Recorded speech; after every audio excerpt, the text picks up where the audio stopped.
తెలంగాణ రాష్ట్రంలో సంచలనం సృష్టిస్తున్న phone tapping కేసులో కీలక పరిణామం మంగళవారం చోటు చేసుకుంది.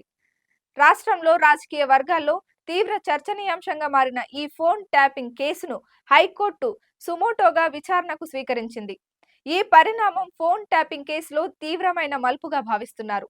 రాష్ట్రంలో అధికారంలో ఉన్న గత ప్రభుత్వం విపక్ష రాజకీయ ప్రతినిధులతో పాటు వ్యాపారులు, అధికారులు, జర్నలిస్టులతో పాటు జడ్జీల ఫోన్లు సైతం ట్యాపింగ్ చేశారన్న ఆరోపణలు వినిపిస్తున్నాయి. దీంతో ఫోన్ ట్యాపింగ్ కేసును సుమోటోగా స్వీకరించి మంగళవారం చీఫ్ జస్టిస్ తో కూడిన హైకోర్టు ధర్మాసనం విచారణ జరపనున్నది.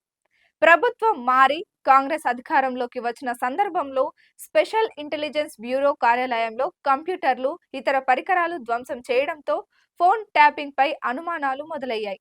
దీనిపై ఏర్పాటు చేసిన సిట్ విచారణలో అనేక అంశాలు వెలుగు చూశాయి. సిఐ ప్రణీత్ రాపుత్రో ప్రారంభమైన అరెస్టుల వ్యవహారం, ఎస్బీఐలో పనిచేసిన తిరుపతన్న, భుజరంగారావు, మాజీ డీసీపీ రాధాకృష్ణరావులను అరెస్ట్ చేసి విచారణ విషయం తెలిసిందే. లోక్సభ ఎన్నికల ఫలితాల కోసం నరాలు తెగే ఉత్కంఠతో ఎదురు చూస్తున్న వేళ అందరి చూపు బీజేపీపై పడింది. అన్ని ఎగ్జిట్ పోల్స్ ఎన్డీఏ అధికారంలోకి వస్తుందని అంచనా వేయగా, అలా జరిగితే మాజీ ప్రధాని జవహర్లాల్ నెహ్రూ చరిత్రను మోదీ తిరిగి రాస్తారు. అయితే దేశవ్యాప్తంగా తమ ప్రభావం తగ్గినప్పటికీ ప్రతిపక్షాలు మాత్రం గెలుపుపై ధీమాగా ఉన్నాయి. ఈ ఎన్నికల్లో బీజేపీ గెలిస్తే వరుసగా 3 సార్వత్రిక ఎన్నికల్లో గెలిచిన తొలి ప్రధాని జవహర్లాల్ నెహ్రూ రికార్డును మోదీ సమం చేస్తారు.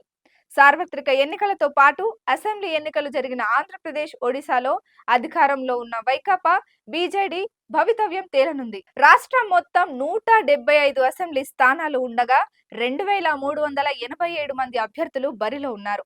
ఇక 25 లోక్సభ స్థానాల నుంచి 454 మంది అభ్యర్థులు పోటీ చేశారు.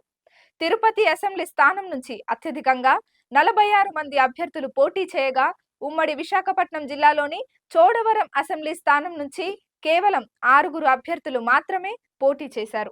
ఏపీలోని లోక్సభ నియోజకవర్గాల్లో రాజమహేంద్రవరం, నరసాపురం స్థానాల ఫలితాలు తొలుత వస్తాయి.